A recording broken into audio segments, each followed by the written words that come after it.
Olá, queridos amigos, que bom nos encontrarmos, iniciando mais um programa, iniciando mais uma oportunidade de estarmos estudando e mais um momento que o Senhor nos concede para que a gente aprenda sempre mais dessas páginas maravilhosas. Contando hoje com a nossa dupla de professores, a quem agradeço a presença do Padre Carlos Henrique Botura. Muito obrigado. Como ele faz questão de ser chamado, né, Padre? Não faço questão, mas é bom lembrar que tem o Henrique no nome. Tem o Henrique, senão todo mundo Faz chama parte. Carlos Botura, É, né? porque eu assino o Carlos Botura. Ah, O Henrique tá. é grande demais. Carlos H. Botura. Uhum. E nossa querida mestra, professora Maíla, quem agradeço também, sempre um prazer.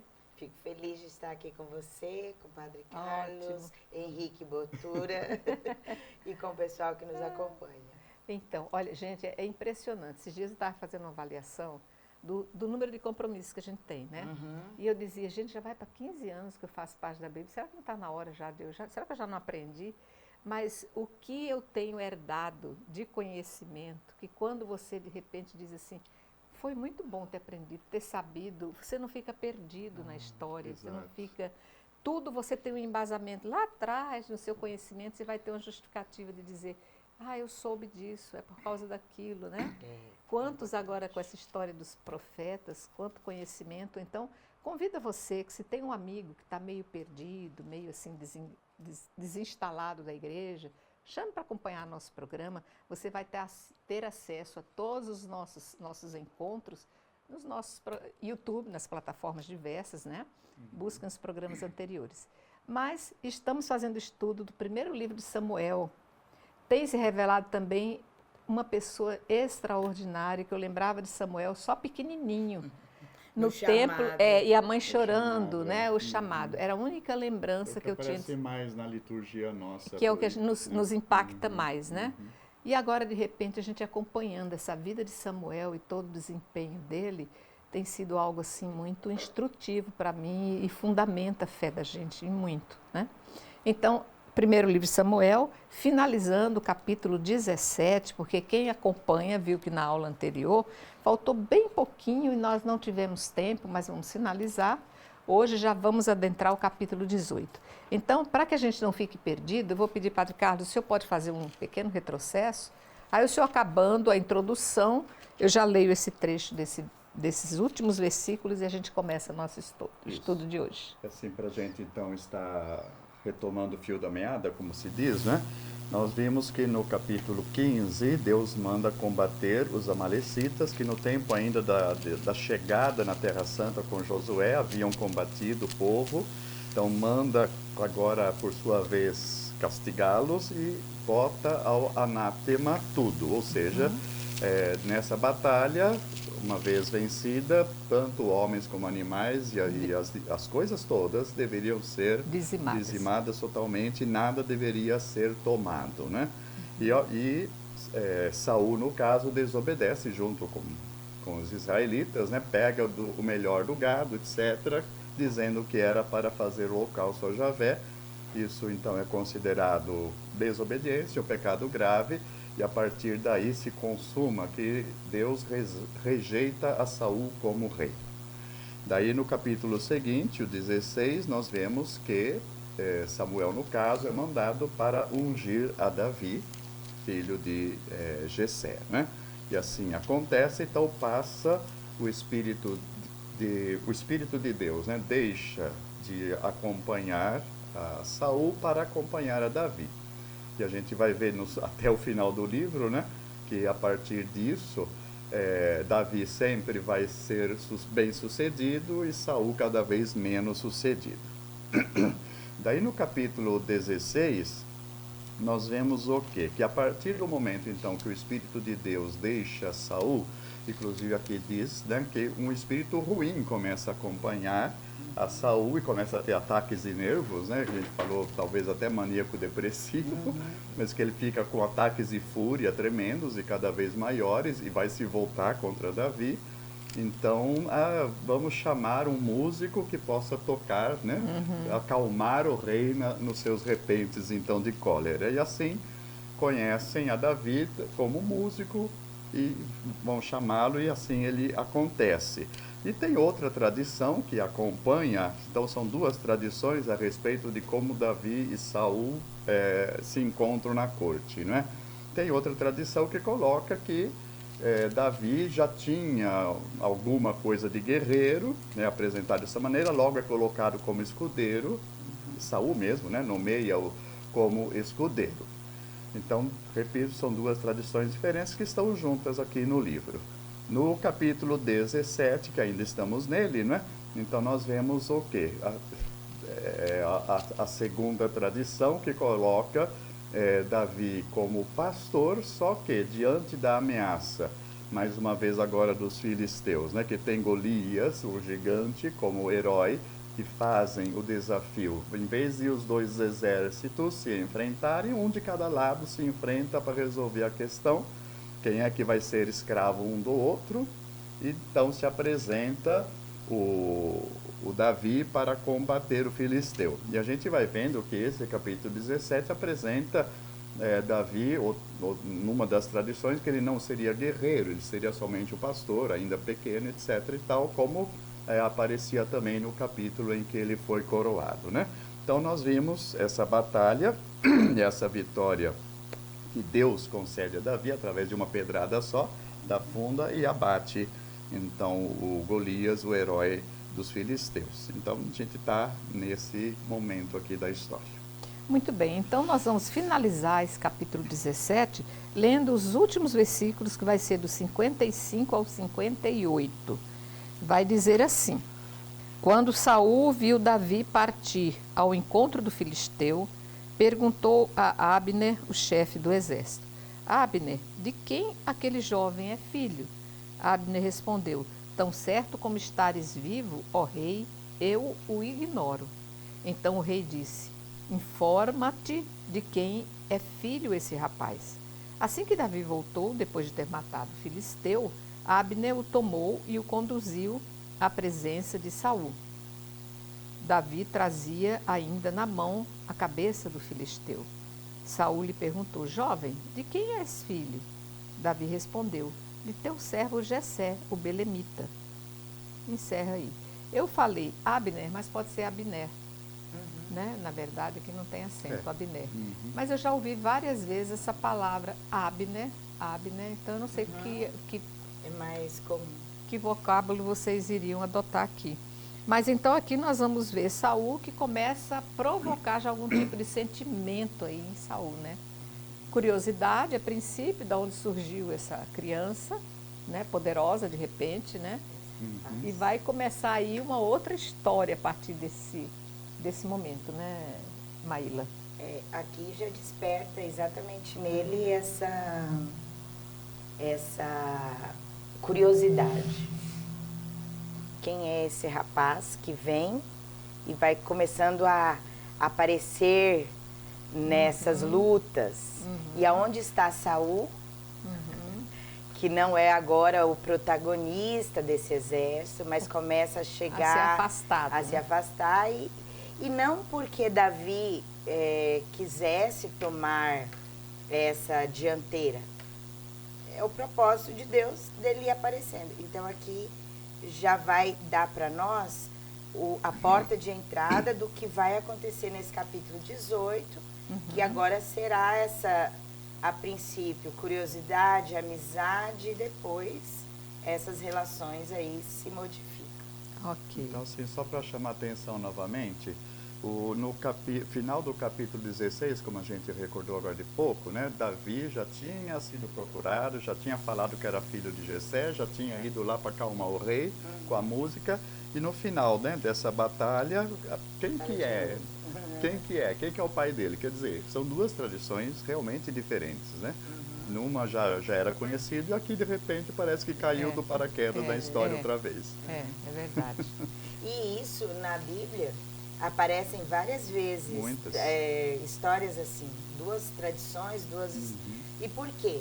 Porque foram livros escritos em pedaços, em épocas diferentes. E depois foram Aí compilados. é como se alguém contasse, opa, depois eu lembrei e eu pus a minha história também. Então não é que uma desdiz a outra, mas se complementa. Muito bem. Entrando então no capítulo 18, eu vou ler do 1 até o 5. Aconteceu que, terminando ele de falar com Saul, Jonatas apegou-se a Davi, e Jonatas começou a amá-lo como a si mesmo. Saul o reteve naquele mesmo dia e não consentiu que voltasse para a casa de seu pai. Jonatas fez um pacto com Davi, porque o amava como a si mesmo. Jonatas tirou o manto que vestia e o deu a Davi, e também lhe deu a sua roupa, a sua espada, o seu arco e o seu cinturão. Quando saía, aonde quer que Saul o mandasse, Davi era bem-sucedido, e Saul lhe deu o posto de chefe de guerreiros, e era bem visto por todo o povo e até pelos servos de Saul. Interessante que, como o padre Carlos comentou, na verdade não tinha nada programado para essa sucessão ou possível substituição de Saul. As coisas, era um menino vivia no campo, que não se informava, não tinha WhatsApp, não tinha jornal, não tinha rádio, não tinha notícia, não tinha nada. De repente esse menino se vê envolvido com um povo medroso, porque tinha um exército inimigo que queria atacá-lo com algo que não poderia ser desprezado, tal a força e o poder desse inimigo, né? E ele se envolve, o Senhor aquece os corações e vai nos colocando nas missões, sem que a gente entenda como é que a gente entrou, né? E de repente ele compra essa briga e vai começar a instigar isso que a Maíla coloca, de sentimentos que vão ser despertados em Saul, que já era uma pessoa que já não estava muito bem do seu equilíbrio, né? E começa a despertar, antes era uma coisa física, que aqui o texto diz que poderia ser provocado por alguma força maligna. Mas depois ele se deixa envolver por essa força maligna e não é mais sentimento, passa a ser alguma coisa de reação da alma, do espírito, do coração. Sentimentos não muito recomendáveis para um rei na posição dele, né? Sim, sim. E aqui esse texto que você leu chama muita atenção a amizade que passa a existir entre o filho de Saul, o Jonatas, O príncipe herdeiro. o príncipe herdeiro e Davi. E é bonito porque por 2 vezes ele diz Jonatas amava Davi como a si mesmo, ou seja, uma aliança de amizade verdadeira, mesmo que passou a existir entre eles, a ponto de Jonatas ele dar aí a Davi suas roupas, sua espada, o arco, o cinturão. Ou seja, se despir no sentido dos seus trajes de possível príncipe, quase que colocando já um pouco na mão de Davi isso. Quase que Jonatas acaba sendo aqui um profeta daquilo que vai acontecer. Sim. Então ele acaba sendo esse sinal profético que Davi vai acabar de alguma maneira chegando a esse posto de rei, tomando inclusive esse lugar de Saul. Não tomando, porque Davi nunca usurpou esse poder, nunca. Mas ele vai se achegando. E esse texto que você leu vai servir muito como base para o restante que vamos agora ouvir, num sinal de contradição. Enquanto a amizade entre Jonatas e Davi cresce, a inimizade de Saul e Davi, em relação a Davi, a inimizade cresce, a inimizade cresce. E essa possível admiração que Saul tinha para Davi vai só diminuindo. E esse sentimento de cobiça, de raiva, de orgulho ferido também vai crescendo. Interessante, né? É bem interessante, até como a Maíla falou, até o final do capítulo 20, nós vamos ter essa interação muito forte entre os dois. E especialmente no capítulo 20, que não sei se vamos ver ainda hoje, mas acontece que vai repetir várias vezes, principalmente da parte de Davi, dizendo a Jonatas, olha o juramento que nós fizemos, olha o juramento que nós fizemos, a promessa que fizemos. Então, esse trocar da roupa, né, além daquilo que coloca aqui, é como se já Jonatas está entregando, né, a herança do reino, Também existe como se fosse assim, trocando de roupas, isso é interpretação minha, tá? Essa troca de roupas seria um juramento de um para com o outro, o que acontecer comigo acontece com você e vice-versa, unindo um pacto bastante profundo. Então isso vai conduzir os próximos capítulos, a gente prestando atenção percebe isso. Então vamos ao versículo 6. Quando eles voltavam junto com Davi, depois de este ter matado o filisteu, as mulheres vinham de todas as cidades de Israel para cantar e dançar na presença do rei Saul, com tamborins e alegria e ao som dos sistros. As mulheres se divertiam e cantavam dizendo: Saul matou 1000, mas Davi matou 10.000. Então Saul se indignou e ficou muito irritado e disse: A Davi deram 10.000, mas a mim só 1.000. Que mais lhe falta senão a realeza? Desse dia em diante, Saul sentiu inveja de Davi. Olha os sentimentos negativos que vão começando a dominar a gente, e tem sempre alguém para poder insuflar. Insuflar, né? As mulheres aqui foram as protagonistas para isso. Verdade, porque as coisas já não estavam começando a ficar boas entre Saul e Davi. E aí vem e insufla nele esse orgulho e essa inveja. O texto chama atenção para que, e desse dia em diante, Saul olhava Davi com inveja.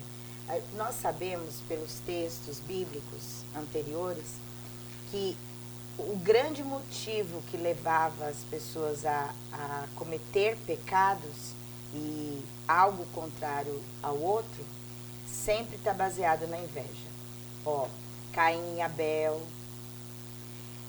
os irmãos de José em relação a ele, lembra? Os irmãos tinham inveja, ciúme. E aqui esse outro exemplo de Saul com inveja de Davi.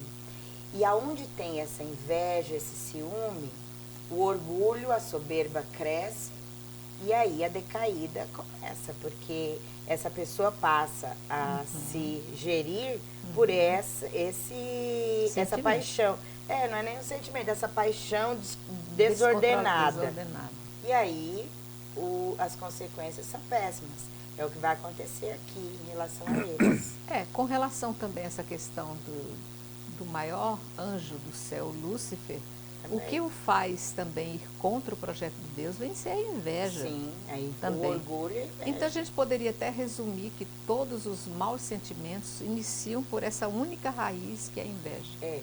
Todos talvez seja exagero, né? Talvez, porque o amor ao dinheiro é a mesma coisa, também é uma raiz, né? Nós temos os pecados capitais, a inveja está lá, o orgulho está lá, a soberba, a avareza está ali, então veja bem, né? São as forças. Esses pecados capitais são essas raízes que todas geram outros pecados. A carta a Tiago, que nós escutamos na liturgia, falou exatamente de onde é que vêm as guerras, de onde é que vêm as brigas entre vós, e cita a inveja como raiz das tensões, né? Então aqui a gente vai vendo isso, os pecados que geram das más obras. E chega isso a Jesus. Sim. Porque o que os fariseus, saduceus, doutores da lei começam a sentir em relação a Jesus? Vem ele trazendo multidões, acolhendo, fazendo toda aquele processo, vamos colocar assim. Aquela reverência toda para ele. E aí fala muito claro. E por inveja começaram a tramar a morte dele. Ou seja... É bom a gente tomar muito cuidado com Então, inveja. Vocês estão falando e eu estou aqui pensando. Não existe inveja boa, inveja. A gente dá nomes... Os filhos de Deus, nós, né? Quando começar a sentir esse sentimentozinho assim, põe o joelho no chão e clame a Deus misericórdia, logo, né? porque isso realmente é um mal muito grande que domina. E a gente vê no meio político, então, é uma coisa terrível. Né? Ali, então, é coroado mais invejoso. É a rivalidade que se estabelece e quando também a mesma coisa de Santiago, era os dois termos que eu lembrei agora. A inveja e a rivalidade que vão levar todos os embates, né? E muitas vezes até a mesma morte, como vai ser o caso aqui ao longo da narrativa. Eu queria só chamar a atenção mais uma vez. Nós vimos agora anteriormente, né, a troca de roupa, entrega o Sim. manto, entrega a espada, etc. E agora o que o Saul percebe não deixa de ser verdadeiro, embora a inveja vai estragar tudo, né? Só lhe falta, dizendo a respeito de Davi, só lhe falta ser rei. Aí, ó. Olha aí. Então aí que começa a coisa, ele percebe que a coisa está indo de tal maneira que não vai passar o trono para o seu filho, mas Davi é que vai acabar sendo o rei, é o que vai acontecer Não por mesmo. vontade de Davi, mas porque ele começa a perceber que aquele menino tem grandes qualidades que podem vir a aclamá-lo. Sim, e o que nós falamos ao início do programa, relembrando, né? O que acontece é tirado o Espírito de Deus e Saul é dado a Davi. Então ele vai ser abençoado, vai ganhar toda a popularidade, o respeito diante de todos, e vai realmente herdar o reino. Bom, versículo 10. No dia seguinte, um mau espírito da parte de Deus assaltou Saul, que começou a delirar no meio da casa. Davi tangia a lira como nos outros dias, e Saul estava com a lança na mão. Saul atirou a lança e disse: cravarei Davi na parede. Mas Davi lhe escapou 2 vezes. Saul tinha medo de Davi, porque Yahvé estava com ele, mas tinha abandonado Saul. Por isso Saul o afastou de si e o estabeleceu na chefia de 1000. Ele saía e voltava à frente do povo. Em todas as suas expedições, Davi se saía muito bem, e Yahvé estava com ele. Vendo que ele era sempre bem-sucedido, Saul o temia. Mas todos em Israel e em Judá amavam, porque ele saía e entrava à sua frente. Ai, Aí gente, está, é né, uma... o resumo da ópera até resumo aqui. da ópera. Então, aqui é interessante a gente notar mais uma vez essa questão das duas tradições, né? Falou do Golias, venceu, todo mundo agora está indo atrás dele, 10.000 para Davi, só 1.000 para Saul. E agora aqui retoma o quê? De repente ele está lá, Davi tocando cítara de novo, no ataque do rei, retomando o capítulo 17, né? Então a gente vai vendo essas duas tradições que vão se entrelaçando aqui mais uma vez. Certo. Bom, vamos então entender o casamento de Davi. O tempo está passando. Você quer acrescentar? Sim, quando ele fala dessa questão que nós colocamos da inveja, desse ódio que vai tomando conta de Saul, e aqui começa isso a se concretizar, porque fala no texto que ele agora pega a lança e diz: vou cravar Davi na parede.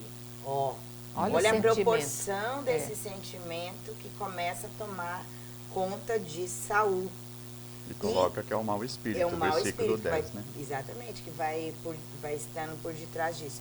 E Davi só não foi morto porque Deus o livrou por 2 vezes dessa situação. Que coisa horrível, né? A coisa vai crescendo. Essa então, o fato de você estar servindo a Deus, de você estar com um título de nobreza, de você estar com uma missão que o eleva diante do povo, diante de Deus, não garante que você esteja já totalmente dominado de seus sentimentos. A gente vê aqui exatamente que decaída, que coisa feia para um homem como Saul, né? Orar e vigiar. Totalmente desequilibrado, como fala o próprio texto. E possessão também demoníaca. Que eles não vão usar eles não vão usar essa linguagem aqui ainda, porque não tem essa visão ainda. Mas é um espírito maligno, né? O que vem a seguir agora, que é do casamento, vai retomar outra vez a tradição do capítulo 17. Lembramos que o Davi, cuidando lá do rebanho do pai, vai levar algum alimento, algumas prendas para os irmãos e para o exército, e ele ouve, né, estando lá os 2 exércitos para se enfrentarem, olha, o rei prometeu que quem vencer vai casar-se com a sua filha. Então, vai retomar aqui essa tradição agora. Muito bem. Então, vocês aguardem um instantinho para entender esse casamento de Davi, porque eu vou dar um pequeno intervalo, mas já voltamos rapidão. A história está ótima e vai ficar melhor ainda. Parece novela. Parece novela.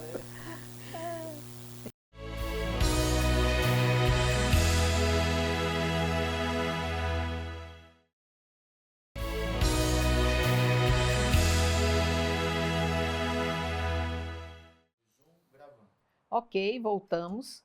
Vamos ao casamento de Davi? A gente estava aqui no intervalo imaginando como seria a carinha de Davi.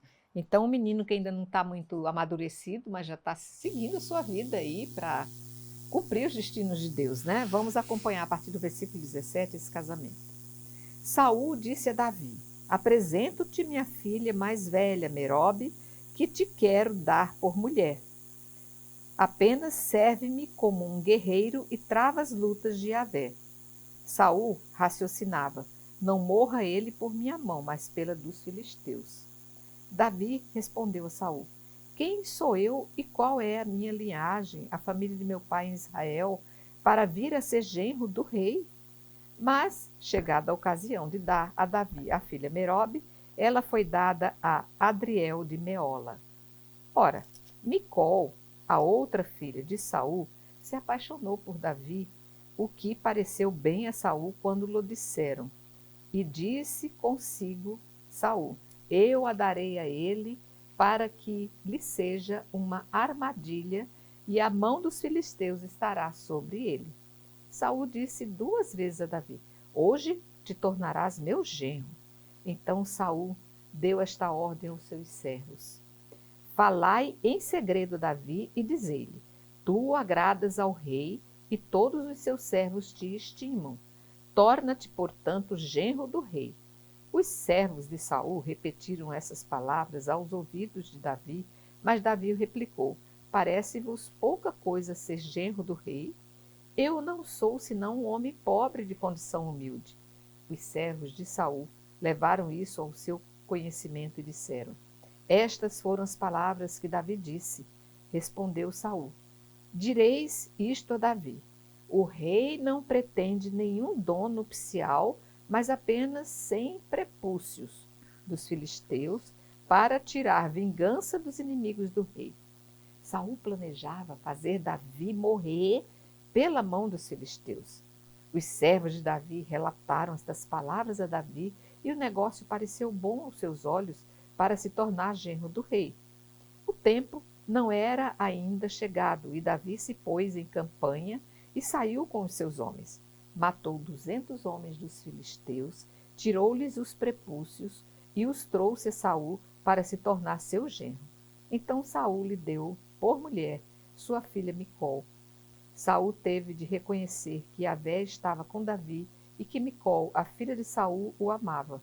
Então Saul teve mais medo ainda de Davi e todos os dias alimentava a hostilidade que tinha contra ele. Os oficiais dos filisteus saíam em guerra, mas sucedia que cada vez que saíam, Davi alcançava maior sucesso do que os oficiais de Saul e o seu nome tornou-se famoso. Não corta a inveja para você ver o tamanho que ela vai ficar dentro de você. Este homem vivia e respirava se ver livre daquele menino que o incomodava tanto, né? Até tramar aí a morte de Davi, porque sabendo que ele acabaria ali nessa disputa com o exército filisteu, ele seria abatido. E não poderiam dizer que Saul não gostasse, não tivesse apreço por ele, porque até proposto dar a filha em casamento a ele ser genro, ele teria feito. Só que percebe que era uma estratégia de Saul. No fundo, ele não tinha esse apreço algum por Davi. Era só uma artimanha, uma estratagema para que ele fosse abatido pelos filisteus. Que situação triste, pobre, né? Vamos então, quer comentar, padre? É bom a gente lembrar que apresenta novamente, como já apareceu outras vezes na Bíblia, a questão de promessa de casamento de 2 irmãs, muito semelhante ao relato de Lia e de Raquel em relação a Jacó, né? Então, primeiro promete a mais velha, a mais nova, mas eu não posso entregar a mais nova se a mais velha está solteira. E com isso ele rolou o Jacó um tempão a seu serviço, até que desposou, no caso, as duas, né? Diferentemente do que aqui.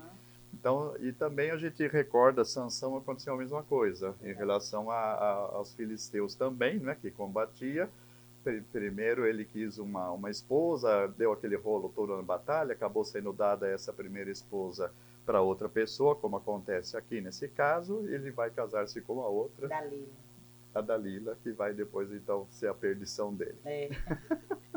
Muito Então bem. aqui a gente vê que a Bíblia ele vai colocando, assim como também entre Esaú e Jacó, né, os dois irmãos, Abel e Caim, Isso. essas rivalidades fraternas. Aqui no caso não é rivalidade entre as irmãs, mas usa esse estratagema para tentar eliminar Davi. Essa rivalidade. E percebe que Deus estava tanto com Davi que o pacto que Saul tinha proposto é que ele fosse lá e trouxesse o prepúcio de 100 filisteus. Ele tem tanto... Incircuncisos. Incircuncisos. Porque no fundo aqui é como se fosse uma circuncisão mesmo. Que ele faz mais, traz 200. Ou seja, para mostrar que Deus estava ali com a bênção sobre Davi. E isso aumenta ainda mais a raiva de Saul, porque aí ele reconhece, não, realmente Deus está com ele. Se Deus está com Davi, o que Saul conclui? Não está comigo. Sim. E aquilo só vai inflamando esse coração duro que Saul começa a ter. Muito bem, entramos no capítulo 19. Vou ler o trechinho do 1 até o 7. Saul comunicou a seu filho Jonatas e a todos os seus oficiais a sua intenção de levar Davi à morte. Ora, Jonatas, filho de Saul, amava muito Davi e advertiu Davi dizendo: meu pai busca tua morte. Fica de sobreaviso amanhã de manhã, procura o teu refúgio e esconde-te. Eu sairei e permanecerei ao lado do meu pai no campo em que estiveres, e então falarei com meu pai a teu respeito, saberei o que houver e te informarei. Jonatas falou bem de Davi a seu pai e disse: não peque o rei contra o seu servo Davi, porque nenhuma falta cometeu contra ti. Pelo contrário, tudo o que tem feito tem sido de grande vantagem para ti. Ele arriscou a sua vida, matou o filisteu, e Yahvé deu a todo Israel uma grande vitória. Tu o viste e te regozijastes. Porque haveria de pecar derramando o sangue de um inocente, fazendo Davi parecer seu motivo? Saul cedeu às palavras de Jonatas e fez esse juramento: pela vida de Yahvé ele não morrerá. Então Jonatas chamou Davi e lhe disse estas coisas. Depois o conduziu a Saul e Davi voltou ao seu serviço como antes. Uma boa condução pode livrar alguém do inferno, né? Uma boa orientação, uma boa dica. Por isso é bom a gente ter sempre alguém, estar envolvido com pessoas que possam quebrar os males que vão invadindo sua alma, porque senão é só ladeira abaixo. Se você tiver alguém que te erga, você pode se livrar de um grande inferno, né? Jonatas aqui é o primeiro dos intercessores de Davi em relação a Saul. Depois vão ter mais outros dois. Que bonito, vai ver. Né? Lindo. Ele usa argumentos, fundamentos, dizendo: exatamente. olha, não se deixe tomar pelas suas paixões desordenadas, sua raiva, mas veja que Davi, ele está lutando em nosso favor, ele está sendo fiel. Ou seja, Jonatas argumenta aqui em relação ao pai dos benefícios que Davi está trazendo. Fazendo ver, ao final das contas, que Davi não é um traidor como está na cabeça do Saul, né? Ao contrário, ele está servindo o rei o tempo todo e em vantagem do próprio reino e de todo o povo, né? Exatamente. Então, Jonatas é muito diplomático, digamos assim, né? Na sua argumentação, usa argumentos que são verídicos, né? E faz ver, então, tenta, né, fazer o pai ver com outros olhos, então, o que está acontecendo ali, né? Então, vamos dizer assim, né? O Saul está com medo de perder o reino? Tá, isso é uma verdade, né? Mas, ao mesmo tempo, está sendo injusto em relação a Davi, porque esse amor ao reino, né, que, digamos assim, é tradição dos reinados mesmo, né? Então, é muito comum, era pelo menos muito comum, de morte até entre irmãos, né, para herdar o reino, Então é uma coisa triste, né? Principalmente nos tempos antigos. Existe esse risco que vai se concretizar, mas o Jonatas mostra, olha, isso daí não é uma culpa de Davi. Interessante, quem deveria estar aqui muito preocupado com Davi seria Jonatas, se era por uma sucessão real. Eu que vou perder o meu lugar como futuro rei. E ele se coloca, não, é justo que ele esteja lutando a nosso favor, vai tendo ali um caminho natural para que Davi receba esse reinado. E Jonatas vê isso com naturalidade pelo papel que Davi vai tomando. Uhum. E eu vejo aqui, ele é muito equilibrado. Muito lúcido, né? E um coração bom. Um coração bom. Porque eu vejo aqui exatamente o método ver, julgar e agir, né? Em que uma pessoa tomada por uma obsessão doentia é interrompida e o filho dele, vamos fazer um ver. Ele fez isso a seu favor. Por que esse sentimento, né? Isso vai me prejudicar. Então ele faz a pessoa parar, olhar a realidade, ele vai julgar por aquilo que ele viu, aí depois vem a ação, que é o processo natural daquele que parou e reavaliou um processo e vai tomar um novo caminho. Não tem aquele que não tome o caminho certo depois de você passar por um momento de lucidez. Sai dessa neura, não é? Desencana disso que você está... Vamos ver que só por um tempo. Infelizmente. Cenas dos próximos capítulos. Afinal, ele foi picado por uma doença séria, né? Contagiosa. Vamos em frente no versículo 8, seguindo então a história, que é uma história que a gente não quer interromper assim tão fácil. Como a guerra havia recomeçado, Davi partiu para combater os filisteus. Levou-os a uma grande derrota e fugiram diante dele. Ora, um mau espírito da parte de Yahvé se apossou de Saul quando ele estava sentado em sua casa com a lança na mão. Davi dedilhava a cítara. Saul tentou traspassar Davi contra a parede, mas Davi se desviou e a lança se encravou na parede. Então Davi fugiu e escapou naquela noite.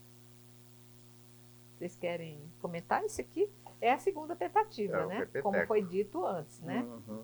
O que será que Davi começou a pensar? Cara, é a segunda vez que esse homem, ele está fazendo um bem para o rei, ele está acalmando o rei naqueles que ensinaram que ele estava assim, né? Aqueles acessos, e ele tocando, e aquelas cítaras, deve ser uma coisa gostosa, e o cara, ele não está se deixando levar pelo que o outro está proporcionando de bem.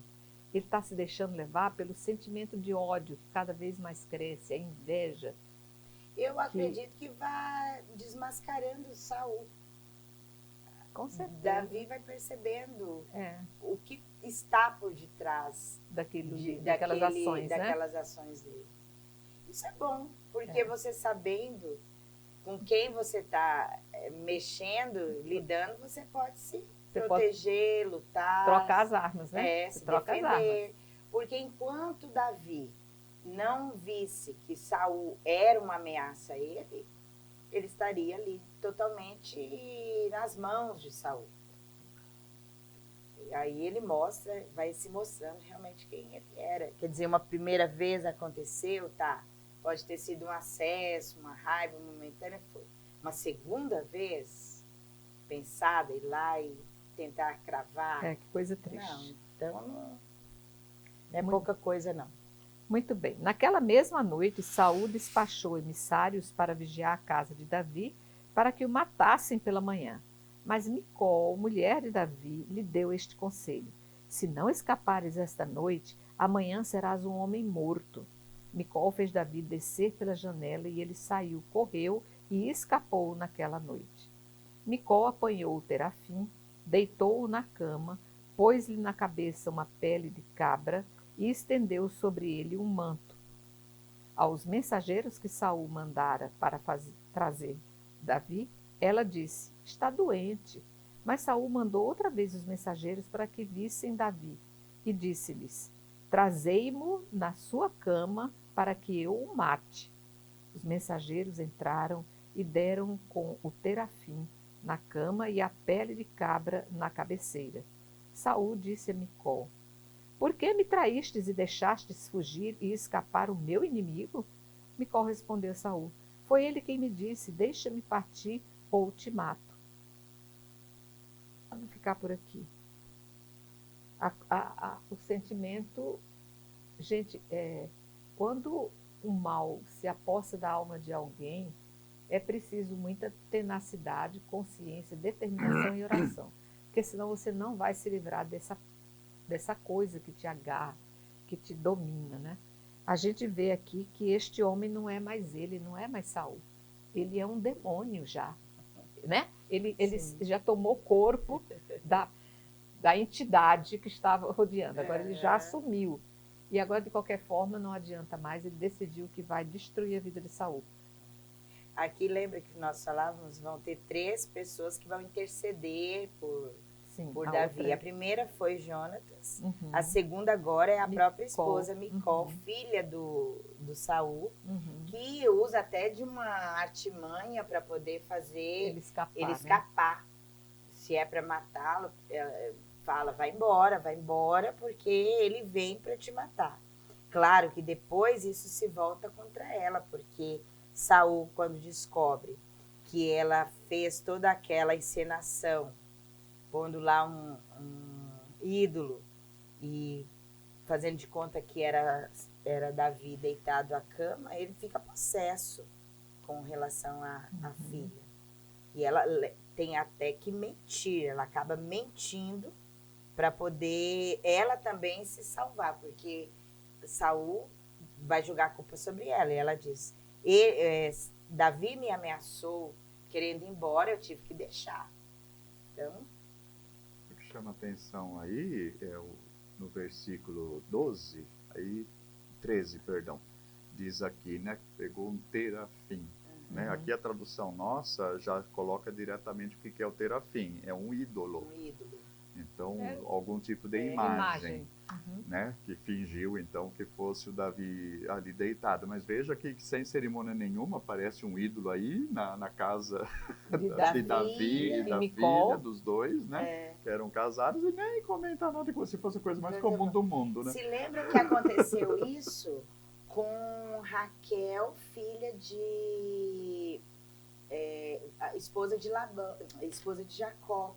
Quando ele vai embora da casa do sogro, Labão, ao ir embora, Raquel também pega os ídolos e então, põe... veja, né? Como nesse período aqui, vai acontecer tantas outras vezes, essa questão de que nós hoje chamaríamos de sincretismo, né?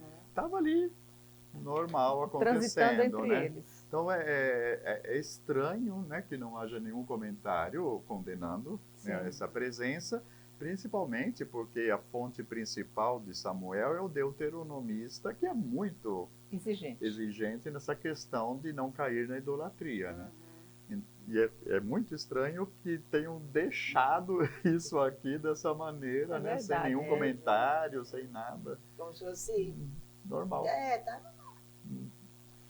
É complicado. Então, a gente vai vendo, né, os períodos da história são bastante altos e baixos, digamos assim, na questão da aliança, porque nós temos esses escritos todos sempre batendo em cima, né, contra a idolatria, o povo sempre caindo em idolatria, sempre, mas a gente vai acabar muitas vezes concluindo, não sei se tão verdadeiramente ou não, que a religião do Deus único já vista, ela sempre foi muito assim desrespeitada, né? Não só quando aparecem as crises relatadas e os chamados à conversão, mas que era uma coisa meio contínua, né?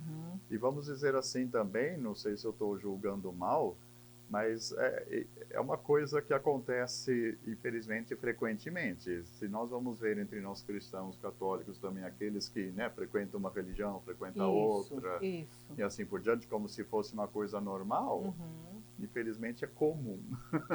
Então a gente vai percebendo um pouco da nossa natureza também humana, digamos assim, em relação à religião, porque é a tal coisa, né? Eu não acredito nas bruxas, nas que existem, né? O ditado espanhol.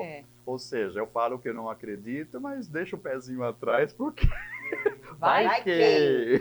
Vai que. E no vice-versa. Então, a questão de primeiro, né, de uma instrução, ou seja, a gente sempre luta constantemente, né, inclusive nossas comunidades com a catequese, tentando levar um pouco mais de conhecimento, um pouco mais de clareza. Mas aquilo que circula, digamos assim, né, entre as famílias, entre as gerações das famílias, muitas vezes está bem misturado com diversas crenças diferentes, né? Claro, a gente recebe desde criança isso, vê os costumes, né, de avô, de pai, de mãe, a gente acha que é assim mesmo, né? Cresce dessa maneira. Quer dizer, a geração adúltera continua. Na Como eu disse, parece que é um tipo de alguma coisa da nossa natureza, né? Se a gente não consegue por aqui, vamos por ali, né? Estranho, né? Mas então, vamos fechar o capítulo 19? Davi tinha, pois, fugido e escapou.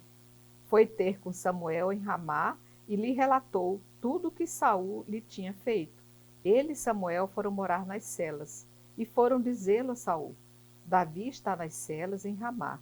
Saul enviou mensageiros para prender Davi, e eles viram a comunidade dos profetas que estavam profetizando e Samuel a presidi-los. E logo o Espírito de Deus veio também sobre os mensageiros de Saul, que também entraram em transe. Informado do que ocorria, Saul mandou outros mensageiros, os quais entraram também em transe. Saul enviou o terceiro grupo de mensageiros e também eles caíram em transe. Então ele próprio partiu para Ramá e chegou à grande cisterna que está em Soco. Indagou onde estava Samuel e Davi, e lhe responderam: estão nas celas em Ramá. Dali partiu Saul para as celas de Ramá, mas o Espírito de Deus também se apossou dele, e ele caminhou em transe até chegar às celas em Ramá. Também ele se despojou das suas vestes. Também ele entrou em transe diante de Samuel e depois caiu no chão nu e ficou assim todo aquele dia e toda noite. Daí o provérbio: está também Saul entre os profetas? Estranha essa questão aqui, né? Eu queria, assim, até que vocês esmiuçassem mais para mim essa questão do transe. O que era realmente esse transe? Consistia em o quê? Era apenas um momento de adoração, de êxtase diante da realidade de Deus? O que a gente conhece da história bíblica nesse caso, nesse quesito, é o quê? Era muito comum, não só em Israel, mas nos outros povos também, que houvessem adivinhos. Inclusive, Samuel, no início do livro, é chamado de adivinho, né? E o que se conhece um pouco, que até então, essa questão do transe era o modo como receberiam o comunicado das divindades para transmitir. Aqui parece que é um fenômeno semelhante a esse. E acontece nesse caso, né, de outros povos também, que eram grupos, não eram pessoas isoladas de fato que tinham esse ministério, digamos assim, e esse dom da adivinhação. E também, mais uma vez, né, isso se estende até para os nossos dias de hoje, entrava-se num estado realmente de transe, e aí diversos ritos para levar a isso, que é o estado em que a pessoa então entraria em contato com os deuses para transmitir, né? Diferentemente do que vai ser, mas ao longo do resto da nossa história da monarquia, os grandes e pequenos profetas de Israel, que já é um outro fenômeno bem diferenciado, porque não tem transe nenhum, né? Como acontece no caso de Samuel, pelo menos no início do livro, em que a palavra de Deus é dirigida e nunca está em transe. Aqui é um fato extraordinário dentro dessa narrativa, mas que coloca esse contexto cultural onde isso era o comum. Muito bem. Poderíamos dizer assim, traz aqui para esse texto bíblico aquilo que culturalmente acontecia nos povos pagãos, como que eles entravam em contato com as divindades, através desse transe, desse sair dessa consciência. E isso vai preparar até a questão profética, como o padre falou, que o próprio Samuel vai ser aí esse portador dessa profecia de Deus, mas em outro nível, né? Agora não mais tendo essas práticas pagãs, mas Deus falando diretamente, oráculo do Senhor, responde, transmite aquilo que Deus está falando com total consciência. Tá. Muito bem. Eu espero que vocês estejam conosco para entrarmos no capítulo 20, no próximo capítulo. Porque você vai ver que nós estamos aqui num crescendo dessa história, a gente precisa entender o que vai acontecer com Saul, mas ainda a história de Davi, que a gente já ouviu falar, mas vamos aqui recordar. Quero agradecer aos nossos mestres. Muito obrigada, Padre Carlos, foi ótimo. Muito obrigada, Maíla. Eu que agradeço. Estar com vocês é sempre um aprendizado garantido. E eu quero dizer que você só não garante seu aprendizado se você perder o nosso encontro. Então, contamos com você no próximo programa. E eu quero render minha homenagem à Nossa Senhora, dizendo Salve Maria Imaculada. E Salve até lá. Maria Imaculada. Salve Maria Imaculada.